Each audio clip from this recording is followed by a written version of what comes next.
Señor les bendiga, hermanos. Grande es nuestro Dios, hermanos, amén. Y digno de suprema alabanza es el Señor, hermano.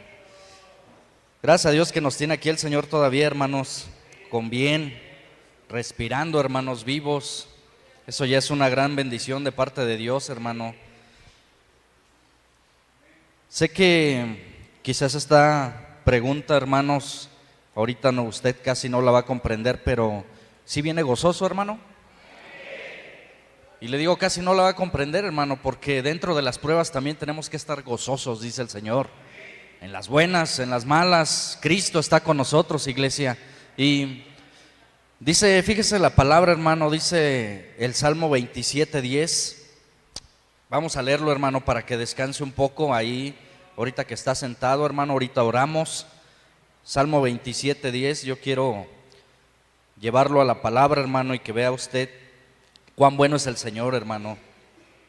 Salmo 27, versículo 10. Y fíjese, hermano, tómale la importancia que nos da la palabra en esta tarde.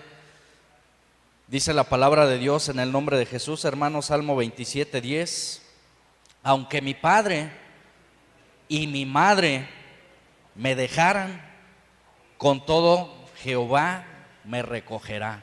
Fíjese qué importante, hermano. Aunque mi padre y mi madre me dejaran huérfanos, dice, el Señor nunca se va a olvidar de mí. Qué bueno es el Señor, hermano. Y yo creo que la palabra tiene que cumplirse, hermano, porque si no, mentiría la palabra. Yo creo que la palabra es santa, hermano, y se tiene que cumplir. Y yo creo, hermanos, que dice la palabra que donde estén 2 o 3 congregados en su nombre, el Señor está en medio de su iglesia. Y yo lo creo, hermano. Quizás usted pueda, ahorita en estos momentos de prueba, de duda, pueda decir, esté triste su corazón, esté quizás su mente en otro lugar, pero yo le invito, hermano, porque aquí está el Señor. Donde 2 o 3 estén en mi nombre, ahí estoy yo en medio, dice el Señor. Y esa es la razón para estar contentos. Aquel que dijo, no te dejaré ni te desampararé, estaré contigo todos los días hasta el fin del mundo, es el que está hoy con nosotros, hermano. Yo le invito, si se pone de pie, hermano, un instante para orar. Señor Jesucristo, bendito sea tu nombre, Señor. Nuevamente, Señor, nos tienes aquí, Padre Santo, conscientes, Padre Santo, de la necesidad que tenemos en nuestra mente, en nuestro corazón de ti. Queremos, Señor, en esta tarde pedirte que tú, Señor, inundes nuestro corazón, nuestra mente con tu espíritu, Señor. Que esa paz, Señor, que sobrepasa todo entendimiento, Padre, en estos momentos se manifieste en nuestras vidas, Padre. Que esa paz, Señor, que no comprende el ser humano, esa paz que solamente tú puedes dar, Señor Jesucristo, en estos momentos, tú, Señor, tengas a bien, Señor, inundarnos la paz, Señor, en nuestra mente, en nuestros corazones, Padre. Señor, en esta tarde yo quiero pedirte, Señor, por esta persona, Señor, que acaba de entrar nuevamente a quirófano, Padre. Tú conoces su vida, Señor, conoces el propósito, Señor, por el cual ahorita está siendo intervenida, Padre. Yo solamente quiero pedirte, Señor, que tú le guardes en el hueco de tu mano, Señor, y que cualquier propósito que sea para ella, Padre, que tú estés con ella en todo momento, Padre. Guía a los médicos, Señor, guía a los doctores que están interviniendo en estos momentos esta vida de esta persona, Padre, para que ella prontamente salga de este coma, Señor. Padre, tú tienes un propósito para cada uno de nosotros, Señor. Solamente queremos ponerla en tus manos en el nombre de Jesucristo. Bendice, Padre, todo lo que se exponga en estos momentos, Señor.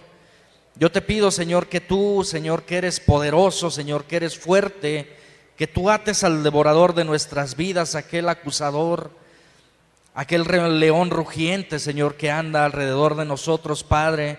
Yo te pido, Señor, que en el nombre de Jesucristo tú le eches fuera de este lugar, Padre Santo.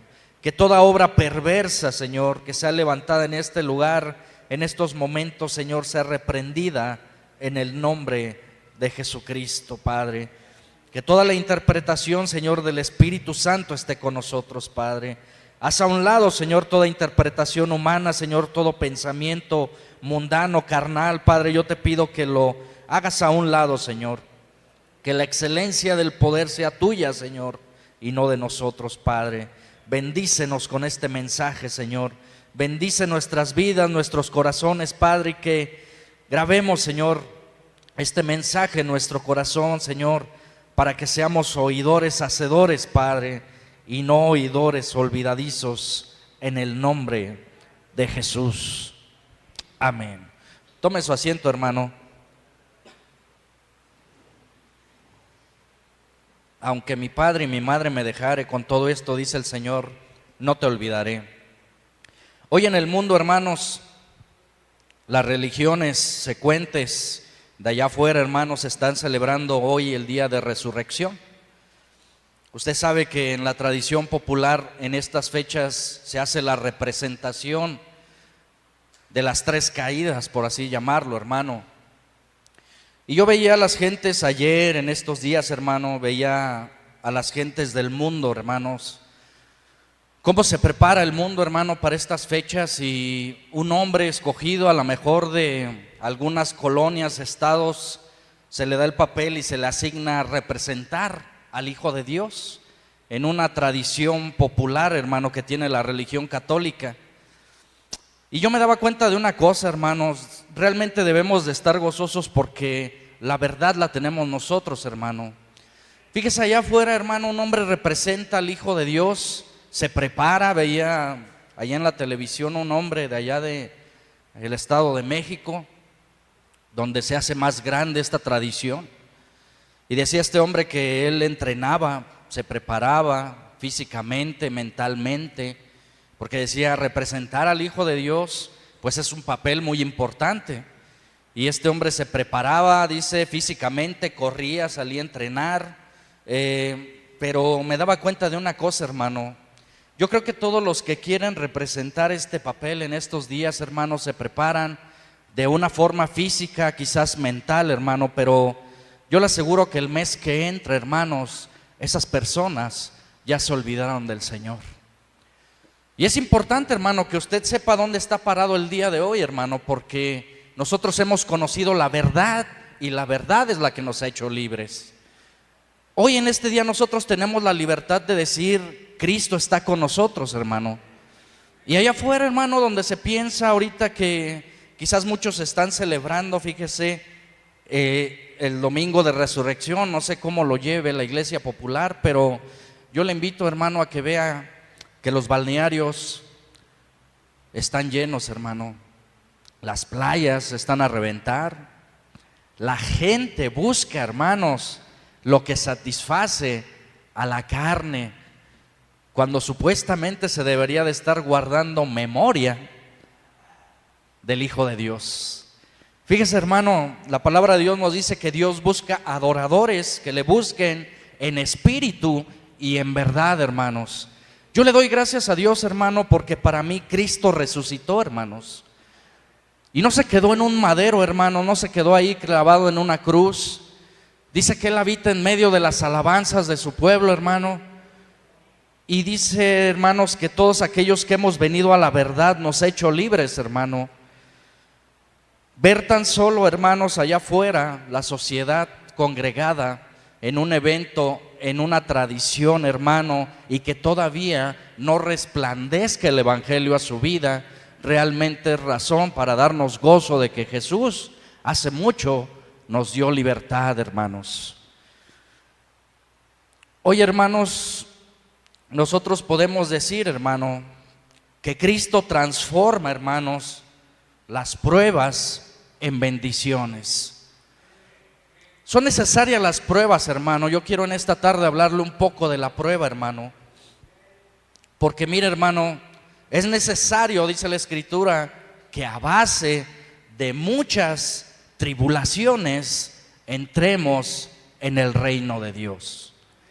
Y no dice pocas, hermano, dice a base de muchas pruebas, tribulaciones, entremos a la presencia de Dios. Siempre que hay una prueba en nuestra vida, iglesia, a nivel personal o a nivel iglesia, debemos de preguntarnos ¿Qué es lo que nos está pidiendo el Señor? El Señor no prueba simplemente por probar, iglesia. Recuerde que el propósito de Jesucristo es venir por una iglesia limpia y sin arruga. Y ese siempre va a ser el propósito de Jesucristo hasta que venga por su iglesia. Es a base de muchas pruebas, tribulaciones, necesidades, que estamos siendo preparados, iglesia, para aquella santa acción, iglesia. Imagínense cómo sería la vida si no hubiera pruebas, hermano. ¿Cómo sería la vida si no hubiera necesidades, si no hubiera aflicción, si no hubiera tribulaciones? Yo creo que muchos podríamos decir, la vida es muy fácil, pero el mismo Señor Jesucristo es el vivo ejemplo, hermanos, de que la prueba, de que el Hijo de Dios tiene que ser probado por fuego. Mire, hermano, yo sé que es muy difícil estar gozoso en la prueba. Yo sé que quizás es muy difícil ahorita en estos momentos decir y estar concentrado, hermano, en la palabra de Dios. Pero yo quiero decirle una cosa en esta tarde, hermano. El único que tiene todas las soluciones, todas las respuestas a todos los porqués, está concentrado en la palabra de Dios. Y es importante que nosotros escudriñemos, hermano, cada que estamos pasando por una situación difícil, por una adversidad, por una prueba, nosotros comprendamos qué nos está pidiendo el Señor. Mire, iglesia, las iglesias tienen que ser probadas, iglesia. La iglesia de Dios tiene que ser probada, hermano. Si nosotros vemos en las iglesias del Apocalipsis, vemos que estas iglesias fueron duramente probadas por fuego.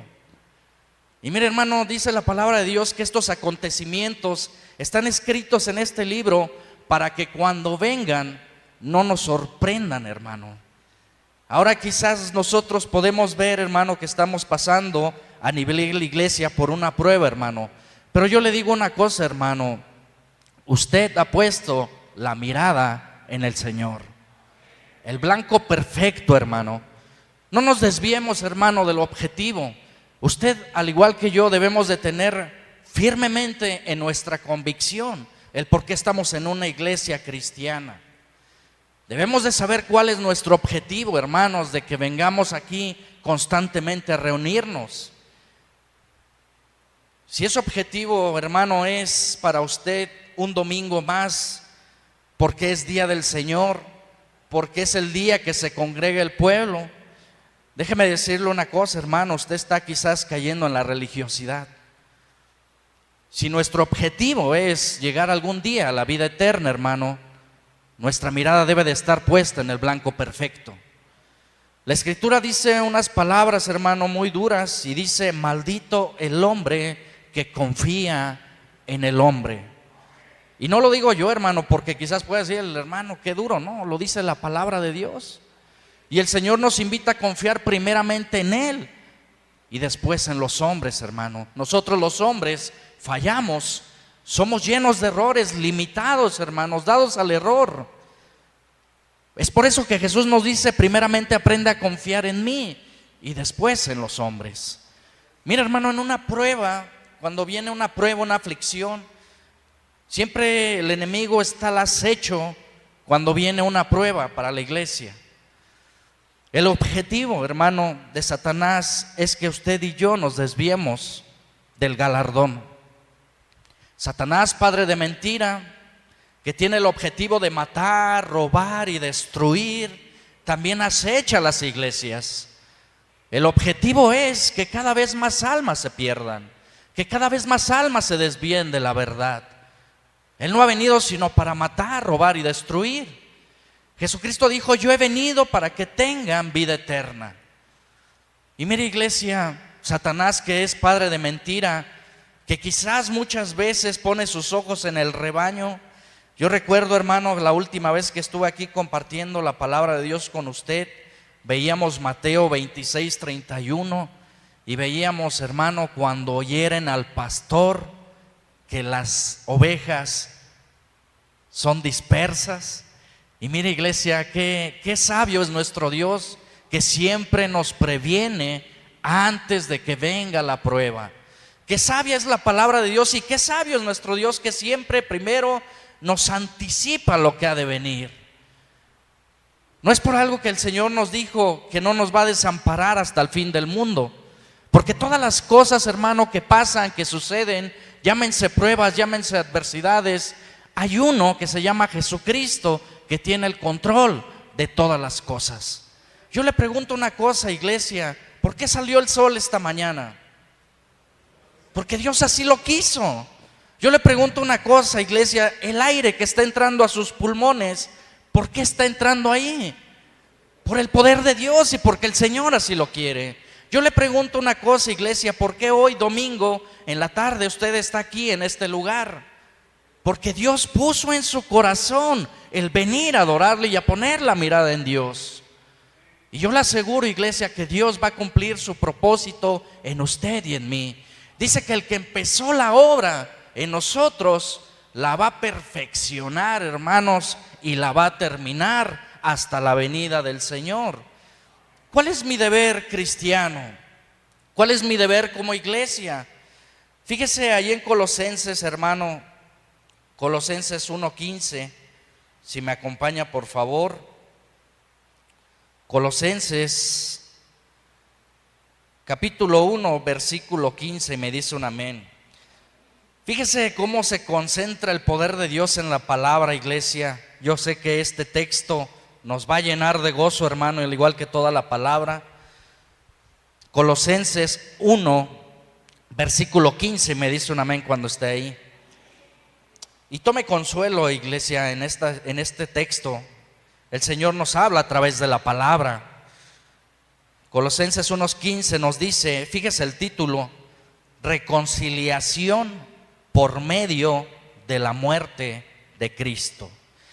Y dice Colosenses 1:15, Él es la imagen del Dios invisible, el primogénito de toda la creación, porque en Él fueron creadas todas las cosas, las que hay en los cielos y las que hay en la tierra, visibles e invisibles, sean tronos, sean dominios, sean principados, sean potestades. Escucha, iglesia, todo fue creado por medio de Él y para Él.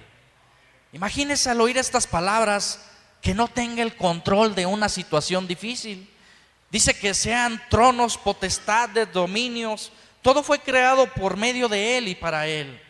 Esa situación difícil que usted tiene, hermano, que yo tengo, el Señor tiene el control. Es solamente que a través de la prueba que nosotros vamos creciendo. ¿Se escucha duro? Quizás sí, hermano, pero es necesaria la prueba. Mire, iglesia, cuando el Señor estuvo aquí en este globo terráqueo con sus discípulos, puso bastantes ejemplos. El Hijo de Dios habló en un lenguaje parabólico a aquellos hombres para que pudieran entender y comprender los misterios del reino de Dios.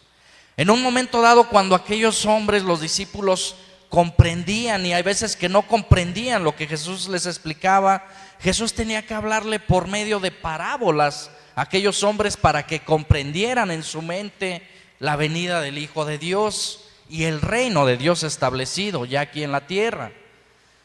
Y en aquellos momentos, cuando los discípulos empiezan a caminar a seguir al Maestro, al Hijo de Dios, Jesús les empieza a poner muchos ejemplos de cómo va a ser la vida cristiana. Y dentro de esos ejemplos, iglesia, hay una parábola tan preciosa que la seguimos leyendo y leyendo y nos sigue alimentando, iglesia, porque la palabra de Dios es viva y es eficaz. Y fíjese, dice la palabra de Dios allá en Lucas 8:11, hablando de una de las parábolas que dijo el Hijo de Dios aquí en la tierra, y que en este día nos va a dar un poco más de luz para saber muchas veces el por qué pasan las situaciones difíciles y con qué objetivo pasan. En esta enseñanza que Jesús les dice a aquellos discípulos al iniciar casi el ministerio, el Maestro dice, Lucas 8, versículo 11, y me dice un amén: Esta pues es la parábola. Esta es pues la parábola. La semilla es la palabra de Dios. Yo creo que lea detenidamente y se concentre mucho en esta parte, iglesia. Versículo 12. Y los del junto al camino son los que oyen, y luego viene el diablo y quita de su corazón la palabra para que no crean y se salven. Versículo 13. Los de sobre la piedra son los que habiendo oído reciben la palabra con gozo, pero estos no tienen raíces, crecen por algún tiempo y en el tiempo de ¿qué, iglesia? En el tiempo de la prueba se apartan. Versículo 14. La que cayó entre espinos, estos son los que oyen, pero yéndose son ahogados por los afanes y las riquezas y los placeres de la vida y no llevan fruto. Versículo 15. Mas la que cayó en buena tierra, estos son los que con corazón bueno y recto retienen la palabra oída y dan fruto con perseverancia. Qué ejemplo tan claro, iglesia. Si yo me pregunto dónde estoy parado de estas fases de la parábola, ¿dónde me encontraré? La parábola nombra junto al camino, sobre la piedra, entre espinos y en buena tierra.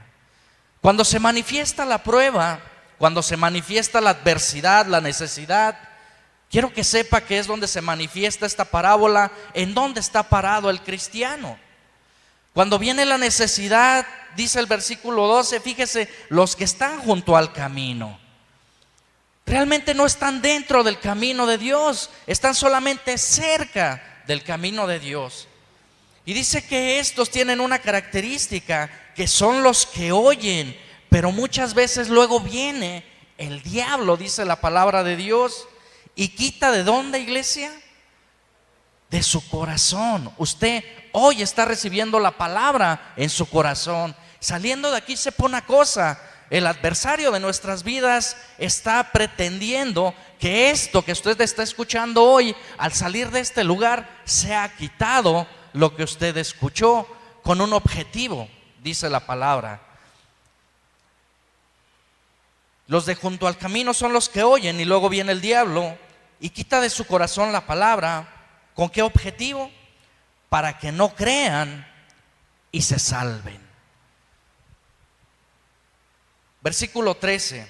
Los de sobre la piedra, iglesia, son los que habiendo oído reciben la palabra, fíjese, con gozo en el momento.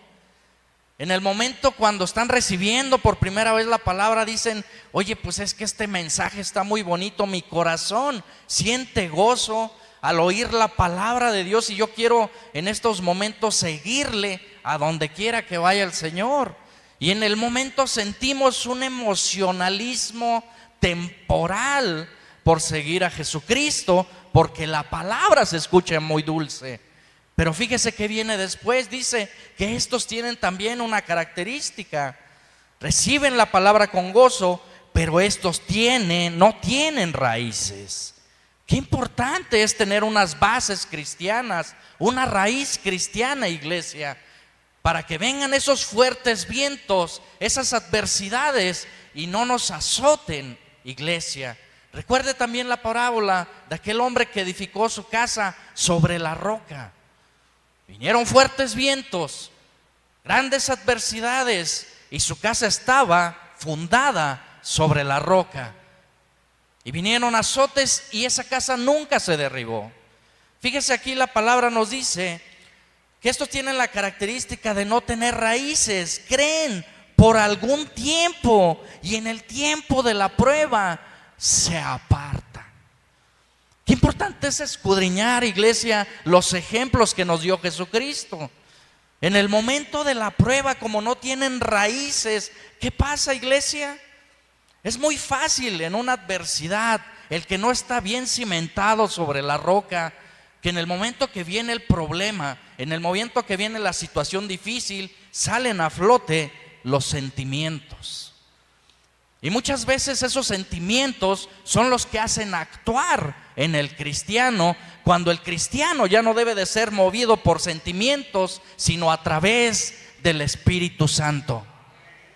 Y muchas veces ese sentimiento en el momento que yo exploto, que digo, ¿y ahora qué va a pasar? Oye, ¿cómo que pasó esto? ¿Y qué vamos a hacer ahora? Y empiezan los sentimientos a salir, y como no hay una raíz, dice la Escritura, fíjese lo importante que dice la palabra de Dios no dice que la planta se seca. Dice, como no tienen raíz, crecen por algún tiempo y en el tiempo de la prueba se apartan. No dice se secan, dice se apartan, porque está hablando y está asemejando el Hijo de Dios esta parábola para asemejarnos en un momento dado esa semilla que se depositó en nuestro corazón, cómo está produciendo en estos momentos. Versículo 14, la que cayó entre espinos, iglesia. La que cayó entre espinos, estos son los que oyen, pero yéndose son ahogados por los afanes y las riquezas y los placeres de la vida. Y escuche bien, aparte, no llevan fruto. Vienen los afanes. Muchas veces dice ahí las riquezas, el pelear. Imagínese, el que tiene 2 pesos quiere 3, el que tiene 4 quiere 6. Y muchas veces no habla precisamente de riquezas, de tener una casa allá en Milenio y una cuenta bancaria. Habla de esas riquezas que tú pones primeramente en tu corazón antes que al Señor. De esas riquezas que yo muchas veces estoy afanado en hacer allá afuera, primeramente allá en la sociedad, en mi trabajo, y que me afano. Y muchas veces digo, tengo que sacar a mi familia adelante, tengo que esforzarme, tengo que quedarme tiempo extra, tengo que hacerlo así. Y desconfiamos que el que tiene el control de nuestra vida, de nuestros hijos, de nuestra esposa, se llama Jesucristo. Iglesia, ¿de qué sirve afanarme tanto allá afuera? Yo no le digo que no se esfuerce, pero yo le digo una cosa, más primeramente buscar el reino de Dios y toda su justicia, y todo vendrá por añadidura.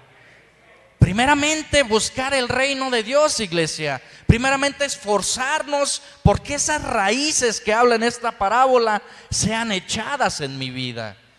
Cuando un cristiano tiene raíces firmes, cuando un cristiano tiene verdaderas raíces, como lo dice ahí la parábola, ¿sabe una cosa? Vienen los problemas, adversidades, necesidades, situaciones difíciles, y déjeme decirle una cosa: esas raíces hacen que nosotros quizás nos movamos, pero no nos derribamos. Iglesia, debemos de comprender nosotros que esta iglesia la ha comprado Cristo Jesús con su sangre preciosa. El enemigo de nuestras vidas, iglesia, déjeme decirle una cosa: quizás a nosotros no nos es permitido hablar mal de las potestades celestiales, pero sí se nos es permitido decir: el Señor lo reprenda. Él ya está vencido, iglesia. En una cruz el Hijo de Dios hace más de 2000 años consumó a ese imperio, dice la Escritura, el que tenía la muerte, esto es, al diablo. Y dice que el acta de los decretos, iglesia, que nos era contraria, Jesucristo la clavó en la cruz del Calvario. Y hoy Satanás ¿sabe dónde está? En los estrados de los pies de Jesucristo. Le queda poco tiempo. Quizás anda como león rugiente buscando a quien devorar, pero él, su fin, iglesia, ¿dónde va a terminar? Ya está escrito en la palabra de Dios. ¿Cuál es nuestro deber cristiano de nosotros? Permaneced en la roca, iglesia. Permaneced en el Señor, porque van a venir fuertes vientos, grandes quizás vientos de azote, iglesia. Y ahí es donde se va a manifestar realmente dónde estamos en esta parábola. Muchos ya se han manifestado, iglesia. Dice que muchos ya se apartaron. Muchos ya no quieren saber del cristianismo. Muchos quizás ya andan ahorita también allí en las 3 caídas, cuando salieron también de aquí de una iglesia evangelista. Y mira, iglesia, Dios no se equivoca, por algo nos dejó este ejemplo de la parábola del sembrador. Versículo 15, mas el que cayó en buena tierra, iglesia. La semilla que cayó en buena tierra habla de hombres, porque dice, estos son los que con corazón bueno y recto retienen la palabra oída y dan frutos. Y la palabra importantísima es con perseverancia. Perseverancia, ¿hasta cuándo, iglesia? Hasta que venga el Señor por nosotros. Quizás usted va a decir, úchala, pues falta mucho para que venga el Señor. Recuerde que el Señor viene como ladrón en la noche. Recuerde que el Señor viene por nuestras vidas. Quizás hoy mismo podría ser el día en que el Señor venga a arrebatar a su iglesia. Y es importante que yo sepa dónde estoy parado en esta parábola. Se van a manifestar las pruebas y eso va a manifestar a mi vida dónde estoy. Junto al camino, sobre la piedra, entre espinos o en buena tierra. Para eso son las pruebas, iglesia. Para eso son las aflicciones y las necesidades, para que se manifieste el poder de Dios en nosotros. Cuando Jesús iba pasando en una ocasión, vio un hombre que estaba ciego de nacimiento, y sus discípulos también lo vieron. Y pues los discípulos, imagínense, ahí en su mente no comprendieron ver a aquel hombre ciego de nacimiento. Quizás unos 33, 24 años, aquel hombre pidiendo quizás en las calles. Imagínense cómo fue su vida, ciego desde que nació, imposibilitado para poder trabajar, imposibilitado para poder ver a sus padres, a su familia, a sus hermanos. Y los discípulos no comprendieron esta parte y le preguntaron a Jesús, Señor, ¿quién pecó, este o sus padres?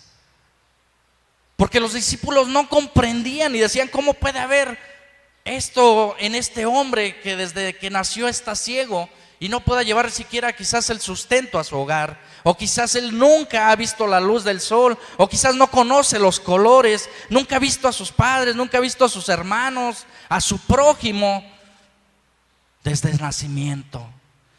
Jesús le dijo unas palabras importantísimas y le dijo, no es que haya pecado este o sus padres, esto es necesario para que se manifieste el poder de Dios. Si no hubiera necesidades, si no hubiera pruebas fuertes, ¿cómo se podría manifestar el poder de Dios? Iglesia, hoy estamos aquí para comprender, iglesia, dónde estamos. Para comprender, iglesia, que muchas veces nosotros, quizás ahora no vemos el propósito de Dios, iglesia, porque cuando está la prueba, muchas veces nosotros no vemos lo que el Señor ve más allá. Imagínese tan solo cuando estaba José en la cisterna. ¿Usted se imaginaba en esa situación que él tenía ánimos para seguir adelante? Yo le imagino, yo le pregunto, un Daniel en el foso de los leones, rodeado de leones hambrientos. ¿Usted cree que él tenía ánimos para seguir caminando en el cristianismo?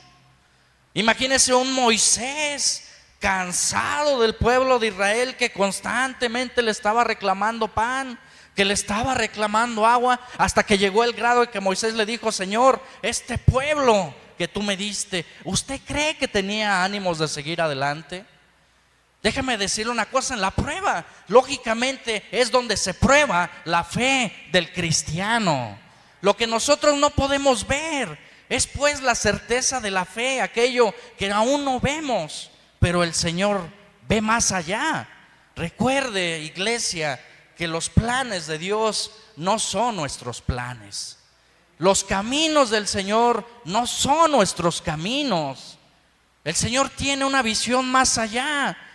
Cuando este hombre, José, en la cisterna, vendido por sus hermanos, esclavizado, olvidado ahí por todos, imagínense qué pasaba por su mente.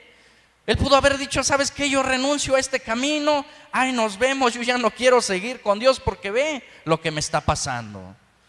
Imagínese un Daniel ahí con los leones y que él podría decir, híjoles, pues ya me voy a morir. Un Juan el Bautista, cuando estaba a punto de ser decapitado, ¿usted cree que tenía ánimos de seguir a Jesucristo?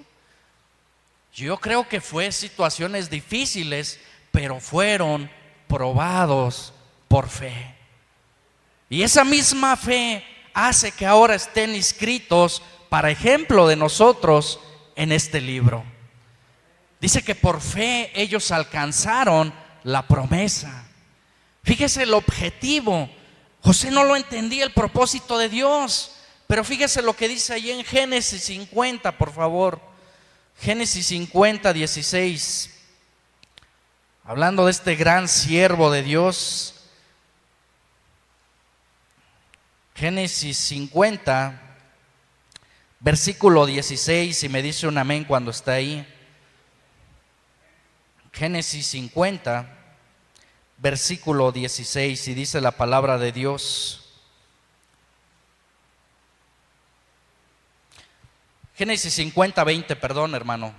Ahí mismo Génesis 50, 20. Y decía este hombre al final, fíjese, comprendía el propósito de Dios y le decía a su gente en el versículo 20, 50, versículo 20, vosotros pensaste mal contra mí, mas Dios lo encaminó a bien para hacer lo que vemos hoy, para mantener en vida a mucho pueblo. Lo que no vio en la cisterna, lo vio al final cuando se cumplió el propósito. Lo que no vio en la adversidad, fíjese, para salvarse mucho pueblo. Iglesia de Dios, quizás hoy no comprendemos por qué la prueba, por qué la situación difícil, pero yo le invito a que tenga fe en el nombre de Jesús. Aquel que tiene el control de nuestra vida sabe lo que va a pasar en el futuro. Usted y yo, hermano, no sabemos lo que va a pasar el día de mañana, pero el Señor dice que Él tiene el control de nuestra vida. Fíjese, hermano, yo quiero decirle esto con mucho respeto en estos días, hermano. En este último mes, en nuestra iglesia, 3 cosas se han manifestado. Y yo quiero que me siga con mucha atención, iglesia, porque Satanás anda como león rugiente buscando a quien devorar. Y si nosotros no nos apercibimos de la palabra, que es la única que nos puede proteger, vamos a caer en el lazo del diablo. 3 cosas se han manifestado, iglesia, últimamente, y yo quiero que usted la sepa, porque finalmente, iglesia, el hecho de estar parado aquí es seguir cumpliendo y predicando el evangelio y la sana doctrina, iglesia. Ese es el objetivo de estar aquí, los que nos paramos en este lugar. Veía en estos días, empezando desde este mes pasado de marzo, que han pasado muchos eventos que no esperábamos en esta iglesia. 3 cosas se han manifestado y yo me he dado cuenta, iglesia, y quiero compartírsela con mucho cariño para que sepa usted en dónde está parado en la parábola. Y una de las partes que se ha manifestado es los que están en las emociones y en los sentimientos. Otra parte que se ha manifestado también, iglesia, es los que siguen al hombre y no al Señor. Otra parte que se ha manifestado, iglesia, es los que están en la carne y los que son solamente de la multitud. Iglesia de Dios, estas cosas se han manifestado en estos últimos meses. Hay quien está aún todavía sin raíz, hay quien está quizás entre espinos, hay quizás quien no está bien firme en la roca, y es mi deber cristiano decirle, iglesia de Dios, que los tiempos que vienen son difíciles, que las adversidades que vienen son aún más recias, iglesia.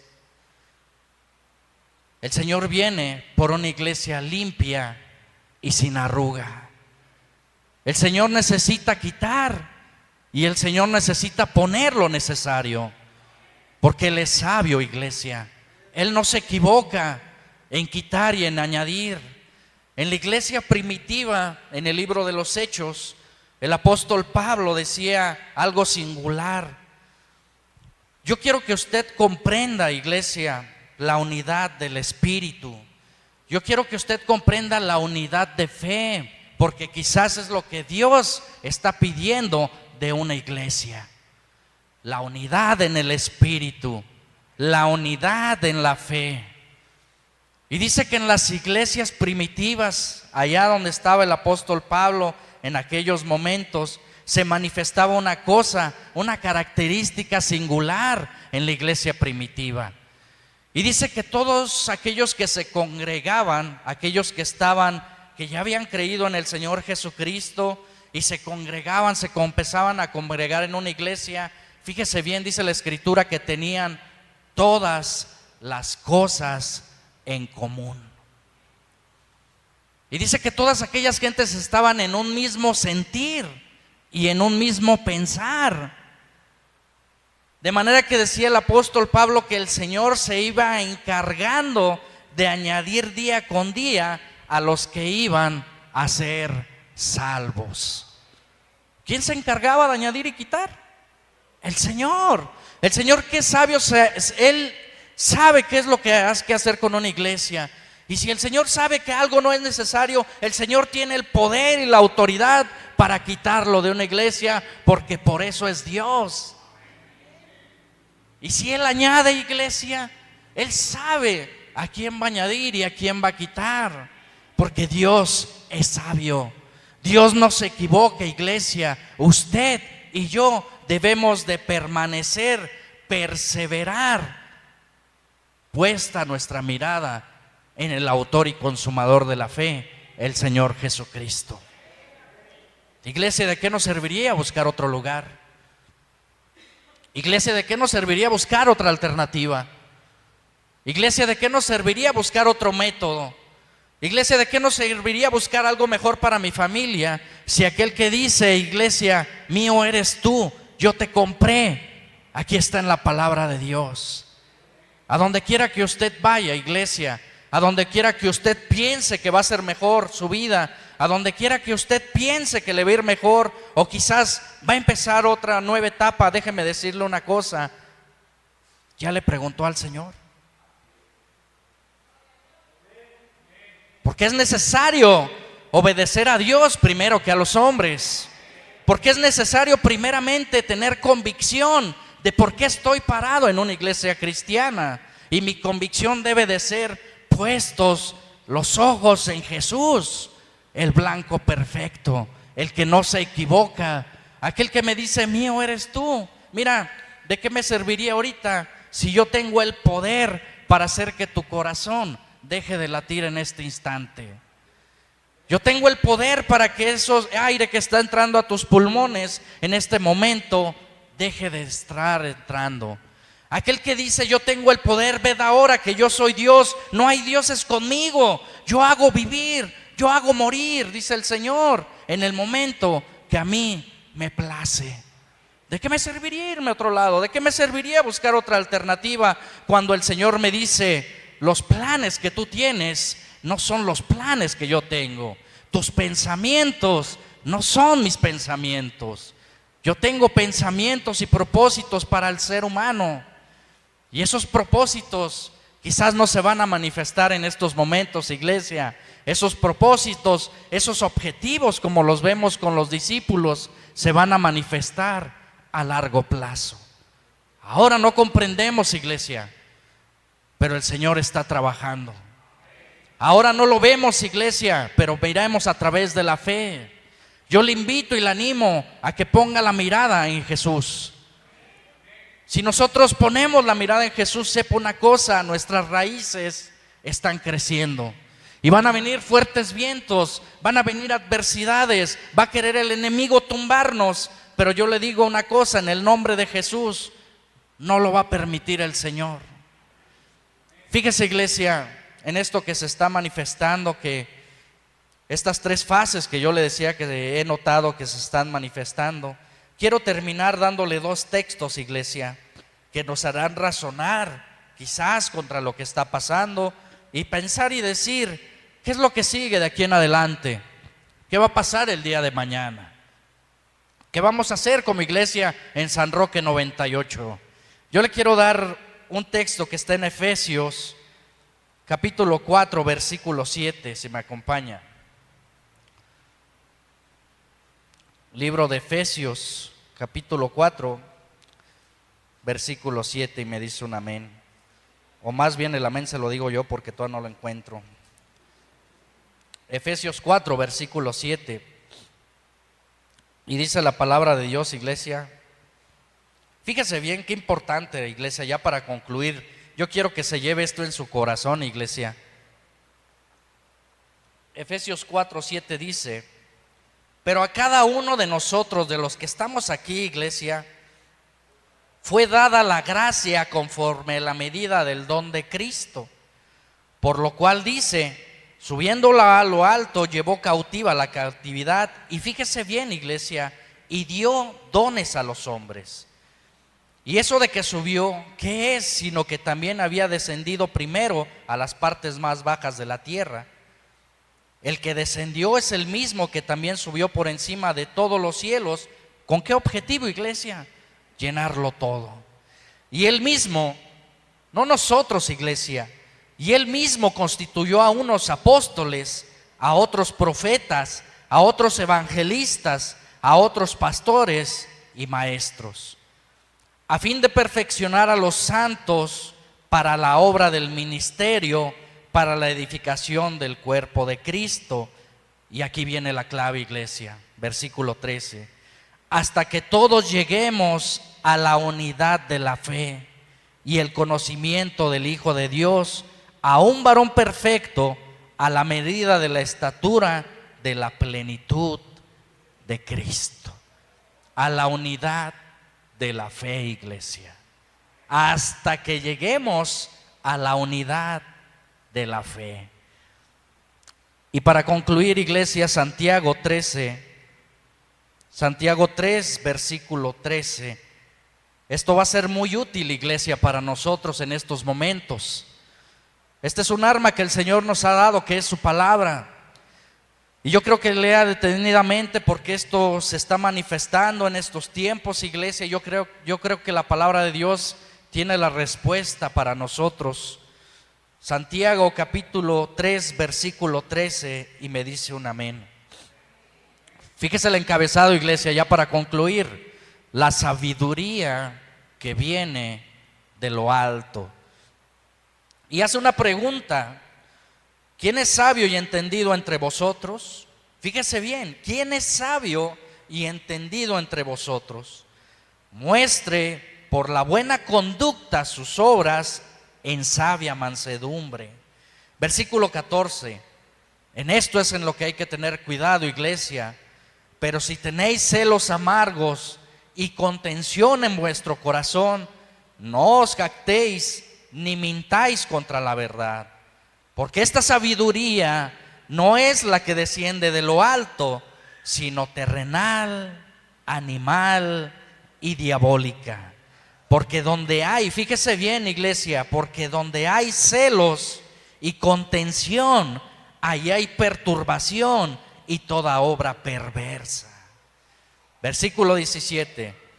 Pero la sabiduría que es de lo alto es primeramente, escuche bien, iglesia, y ponga atención, pura, después pacífica, amable, benigna, llena de misericordia y buenos frutos, sin incertidumbre ni hipocresía. Y el fruto de justicia se siembra en paz para aquellos que hacen la paz. Iglesia de Dios, que el Señor los bendiga.